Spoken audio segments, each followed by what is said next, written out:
toa maelekezo namna ya wizara yetu ya mifugo, wizara yetu ya kilimo, wizara yetu ya fedha pamoja na taasisi za kibenki waendelee kukaa ili kuendelea kushughulikia baadhi ya maeneo ambayo wananchi wetu, wakulima wetu, wafugaji wetu, wavuvi bado wanahitaji serikali iendelee kufanya marekebisho ili tuweze kupiga hatua kubwa.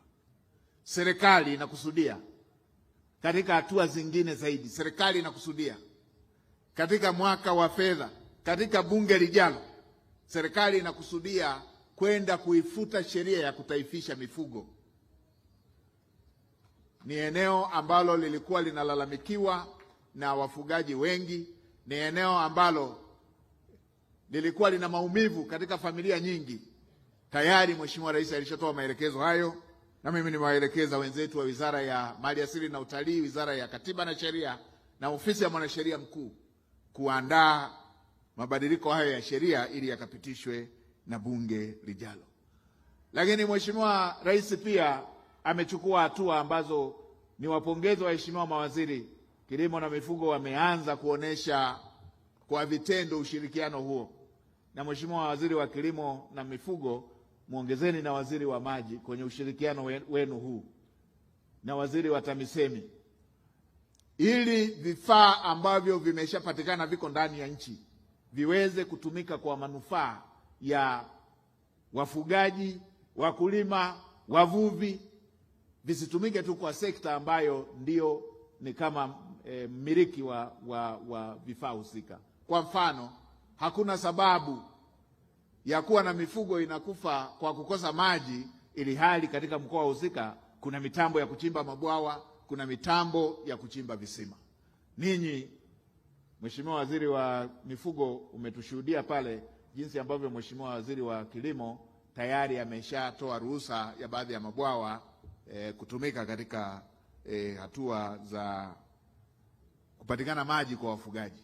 Nakumbuka Waziri wa Maji pia alishaisemea hiyo kwamba sasa hivi miradi wanayotekeleza itakuwa si tu kwa ajili ya miradi ya maji ya matumizi ya majumbani, itakwenda kutoa pia huduma hiyo kwa upande wa kilimo. Hii itatusaidia kwenda na hatua hizi kubwa ambazo nimesema zimebainishwa katika ilani, katika dira na katika maelekezo ya Mheshimiwa Rais. Tukiendelea na mechanization ya aina hii na ushirikiano huu, tutakwenda pia kutatua tatizo kubwa linalotunyemelea kama nchi. Tuna tatizo kubwa linalotishia undugu wetu, na lenyewe ni migogoro ya ardhi. Migogoro kati ya wakulima na wafugaji, migogoro kati ya wananchi na uwekezaji. Jawabu lake wala sio kuchukiana. Jawabu lake wala sio mfugaji kumwona mkulima ni adui yake. Jawabu lake wala sio mfugaji kumwona mkulima ni adui yake, ama mkulima kumwona mfugaji ni adui yake, ama mfugaji kumwona mkulima ni adui yake. Jawabu lake, kwa kuwa ardhi haiongezeki na watu wanaongezeka, lazima tuende kwenye uwekezaji wa ubora katika uzalishaji tunaofanya. Tumeona pale tulipopita kwenye eneo la malisho, tumeona aina ya nyasi tulizoziona pale, kimsingi hata katika maeneo tunakogombana hazipatikani tena. Kwa hiyo jawabu lake ni kwenda kwenye uzalishaji wa nyasi za aina hiyo. Hii itatuondolea matatizo ya uzalishaji ya migogoro, lakini pia itatuhakikishia ubora wa mazao yetu ya mifugo, ubora wa mazao yetu ya kilimo. Tukizalisha kwa ubora huu tuliouona katika maeneo tulikotembelea bidhaa hizi, pia itatuhakikishia uongezaji wa thamani. Sina maana ya kukejeli uzalishaji ambao tumezoea watangu enzi za bababu na mababu, lakini ni uhalisia kwamba mafuta haya tunayoyaona pale Shelui, tunayoona pale wapi Pandambili, panaitwa ni Pandambili pale. Matunda yale tunayaona kona pale, panaitwa kona gani pale kabla ya kuelekea Tanga na kuelekea Segera pale. Mananasi yale tunayoyaona wapi pale. Haya ni mengi tu yakipangwa pembeni ya barabara, ni mengi tu yakipangwa pembeni ya barabara. Lakini ukiweka kiwanda serious cha kufanya kazi masaa 24 na vijana wakafanya kazi kwa shift, kwa kupokezana, ni wiki mbili tu malighafi hizo hazipo. Nasema haya ili tujue kazi tulionayo mbele na umuhimu wa hizi mechanization na umuhimu wa haya tunayoyafanya. Ninachosema tusiwe tunafanya kwa ajili ya maonesho, kwamba ndo iwe standard ya maisha yetu, yaani ndo uwe uzalishaji wetu wa kila siku. Nilibahatika mwaka mmoja nikaambatana kwenye ziara ya Mheshimiwa Waziri Mkuu Mizengo Kayanza Peter Pinda. Mwaka mmoja tukaenda nchi moja, nadhani ilikuwa Poland. Tukaenda tukakuta eneo moja maziwa waliokuwa wanayachakata kwa siku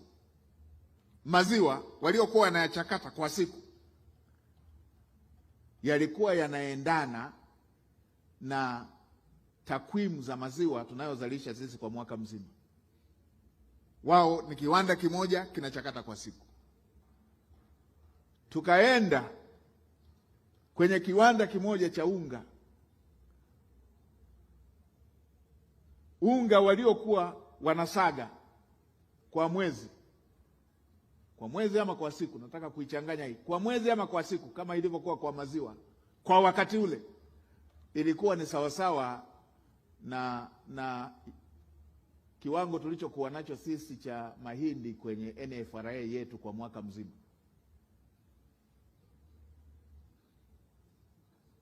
Sitoi hii kwa maana ya kuvunja moyo, lakini naitoa hii kwa uhalisia kwamba inahitaji kazi kubwa na yenye msukumo wa pamoja wa kila Mtanzania kuona kwamba hiki tunachokionesha na hiki kilichoandikwa kwenye dira na hiki kinachohubiriwa na maandiko mengine yote na mipango yote, ndo iwe utaratibu, ndo iwe standard ya maisha ya uzalishaji ya kila mtu. Hapo ndipo unaweza kufikia kuwa muuzaji wa zao fulani duniani, wa kwanza duniani. Lakini uelekeo tulionao kwa miongozo ambayo Mheshimiwa Rais anaitoa ni uelekeo sahihi, kwa sababu katika kumbukumbu za nchi yetu ni kwa mara ya kwanza fedha nyingi zimepelekwa kujenga miradi ya umwagiliaji kama inavyofanyika sasa. Ni kwa mara ya kwanza fedha nyingi zimepelekwa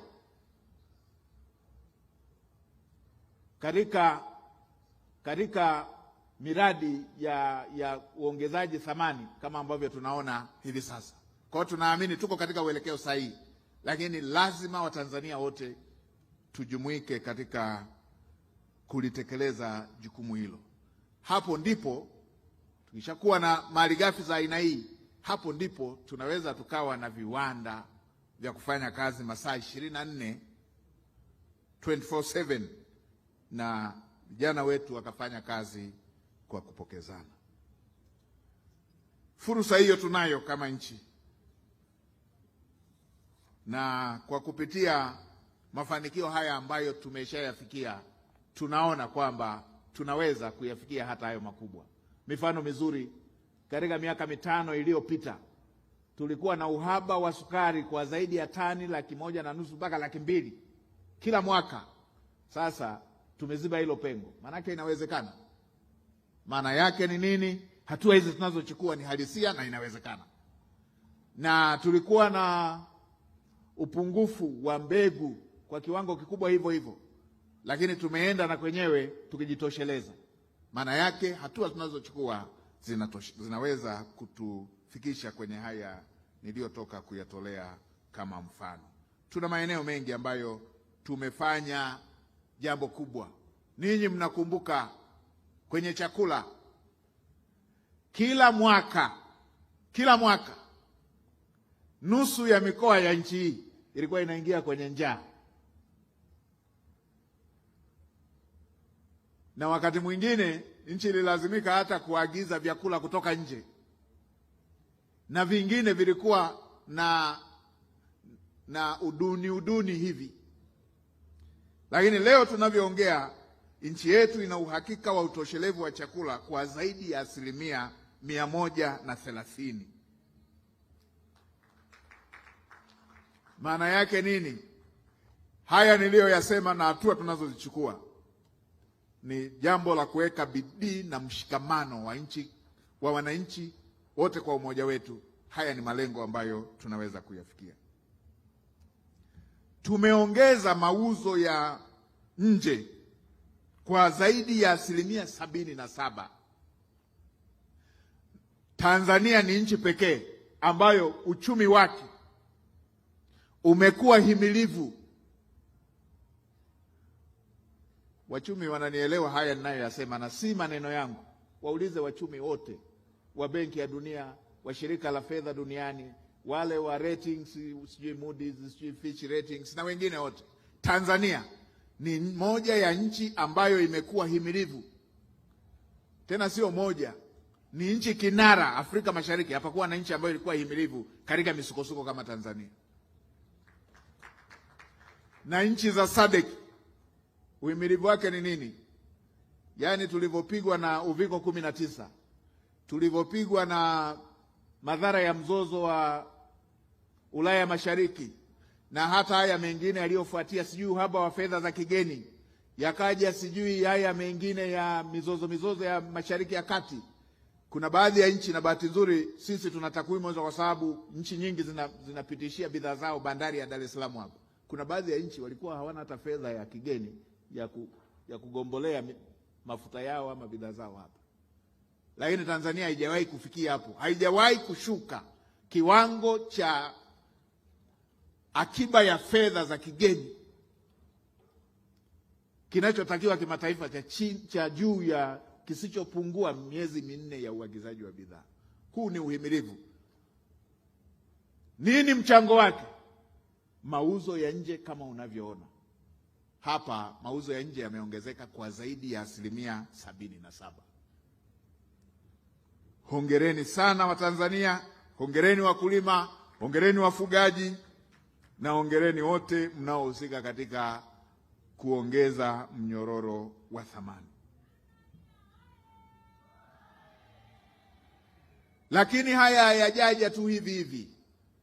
Tumeambiwa na mtendaji mkuu wa Benki ya Kilimo, tangia Mheshimiwa Rais Daktari Samia Suluhu Hassan aliposhika usukani wa kuendesha nchi yetu, wakulima wamewezeshwa ruzuku ya pembejeo za kilimo ikiwemo mbolea tani 772,175.115 yenye zaidi ya shilingi trilioni 1.4. Ruzuku maana yake ni fedha ambayo serikali imekusanya, imeenda kuwapa wakulima. Huu si mkopo.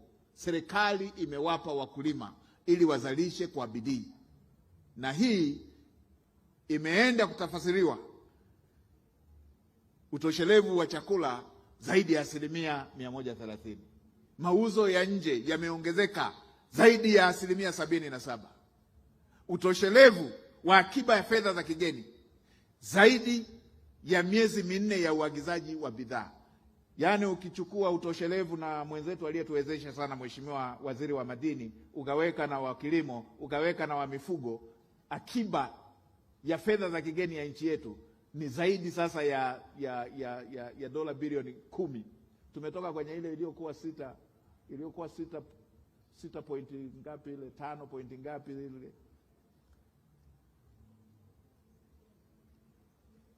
bilioni 10. Tuchukua bilioni karibu 6 na bilioni karibu 3 ngapi kule.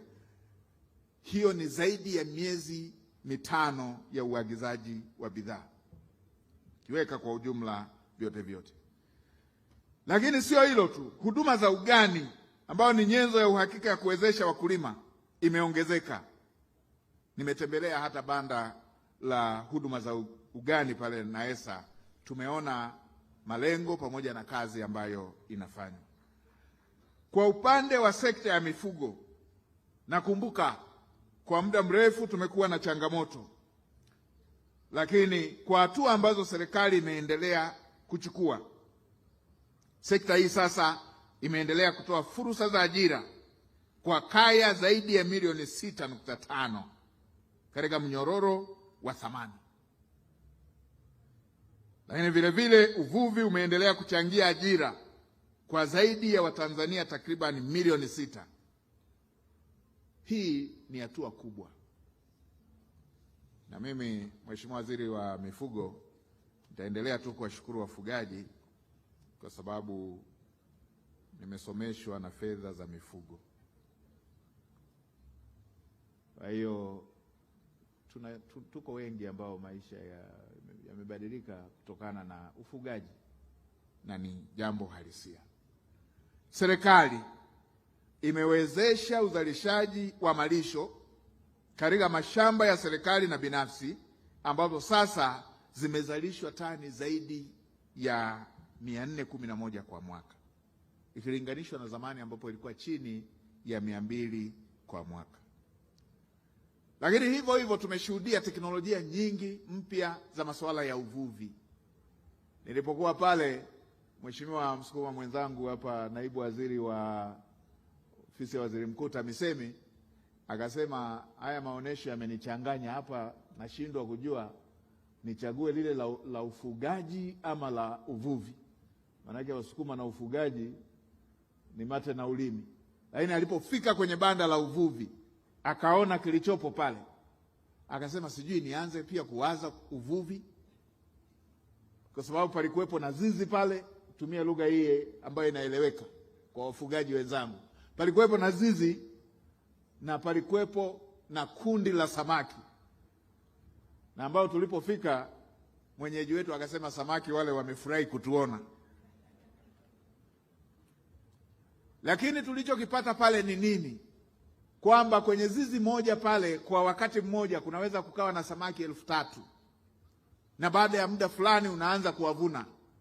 Hiyo ni hatua kubwa. Lakini pia palikuwepo na mnyororo pale wa kutokea kwenye uzalishaji wa vifaranga, lakini pia kutoka kwenye maji ambayo yameshatumika kwenye samaki kwenda huku kwenye mboga mboga, jambo ambalo linaongeza kipato zaidi kwa yule ambaye anafanya shughuli hiyo.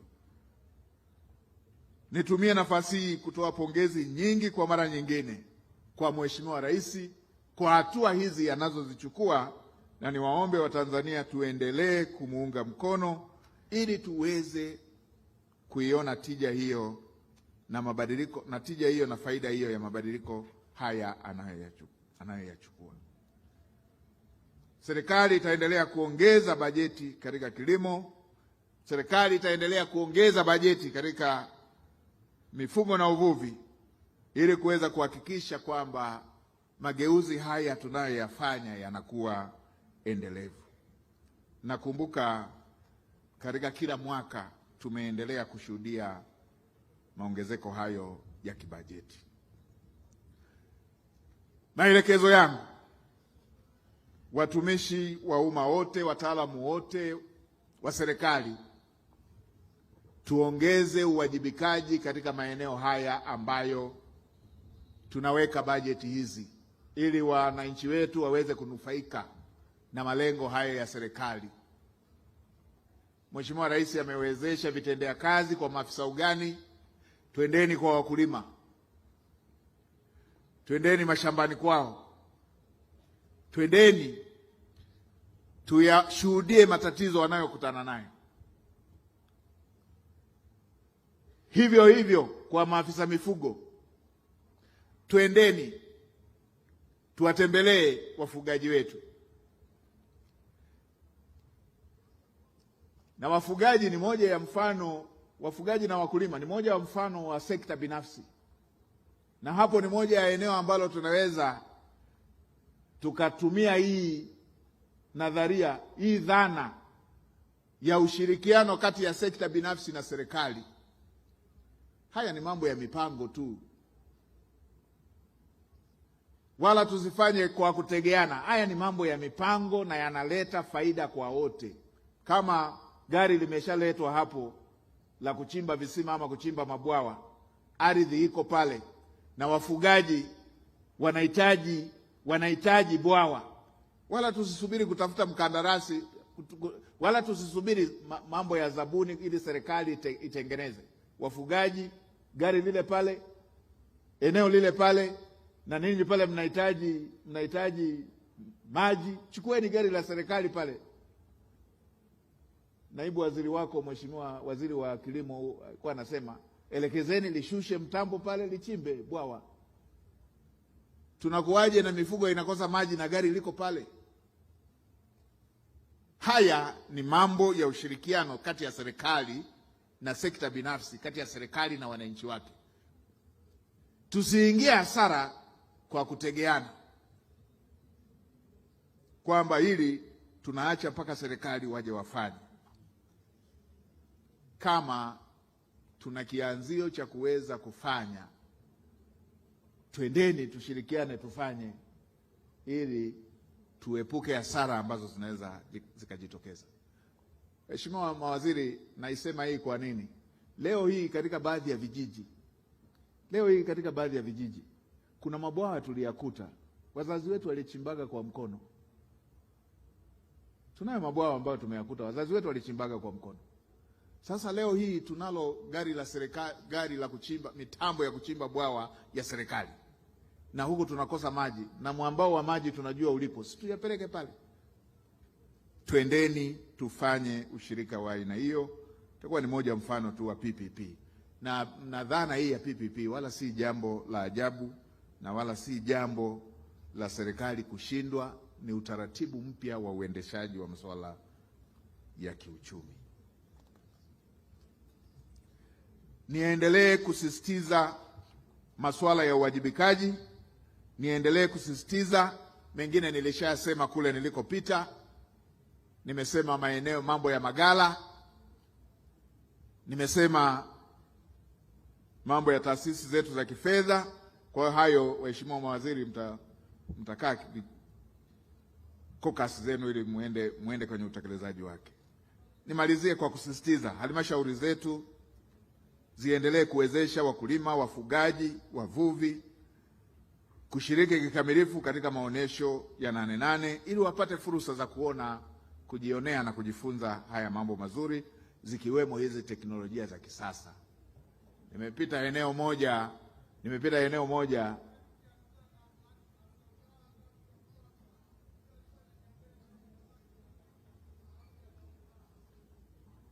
umeleta na kero hapa. Haya, nimekusikia, utasogea huku tukusikilize.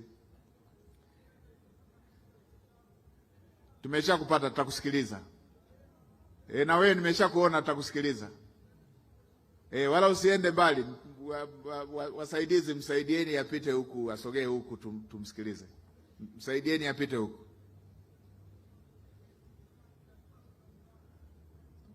Nimeshakuelewa. Wewe pamoja na mwenzako piteni taratibu hapo, msaidiwe, mje huku ili tuweze kuwasikiliza. Wadau wote wanaoshiriki katika maonesho haya wahakikishe wanakuwa na mikakati madhubuti ya kuwajumuisha vijana katika mnyororo wa thamani wa kilimo na mifugo. Wizara za kisekta tuendelee kushirikiana na sekretarieti za mikoa kwa ajili ya viwanja vya maonesho kama nilivyosema, ili mikoa ambayo inafanana katika uzalishaji waweze kuwa na maonesho ya bidhaa zinazofanana. Wizara ya Kilimo na Mifugo pamoja na Uvuvi tuendelee kuhakikisha kwa teknolojia hizi ambazo tumeziona zinawafikia kwa urahisi watumiaji. Leo nilikuwa namalizia kusema kabla ya ndugu zangu wale kutaja kero zao, kwamba nimejionea teknolojia moja kwamba mfugaji anaweza kuona kama mnyama wake ana tatizo kwa kupitia simu ya kiganjani. Hii ni hatua ya juu sana. Kwa hiyo ni hatua ya juu sana ya teknolojia. Wadau wote wa sekta ya kilimo tuendelee kushirikiana kwa karibu na serikali ili kubuni na kutekeleza mipango madhubuti ya maendeleo itakayoleta mageuzi chanya katika sekta zetu hizi za uzalishaji. Nimesema tuendelee kushirikisha pia sekta zile zingine ambazo ziko katika dhana pana ya kilimo. Sisi kilimo na mifugo na uvuvi, maliasili na utalii, viwanda na biashara kwa ajili ya uongezaji wa thamani, lakini pia na masuala ya uwekezaji na wenzetu wa TAMISEMI na ardhi ambako hizi shughuli ndiko zinakofanyikia. Nitumie fursa hii kutoa rai kwa wananchi wote kuendelea kushiriki kikamilifu katika kujifunza na kupata maarifa yanayopatikana katika maonesho haya, lakini pia na kwenda kutekeleza haya tunayojifunza ili tuweze kuongeza tija, kama nilivyosema, kugeuza haya ambayo tunaonesha kuwa ndio standard ya maisha yetu, standard ya uzalishaji wetu katika maeneo yetu tunapotokea. Baada ya kuyasema haya, sasa ninatamka rasmi kuwa maonesho ya kitaifa na kimataifa ya 8-8 na sikukuu ya wakulima ya 2026 yamezinduliwa rasmi hapa Dodoma, makao makuu ya nchi yetu. Asanteni sana kwa kunisikiliza.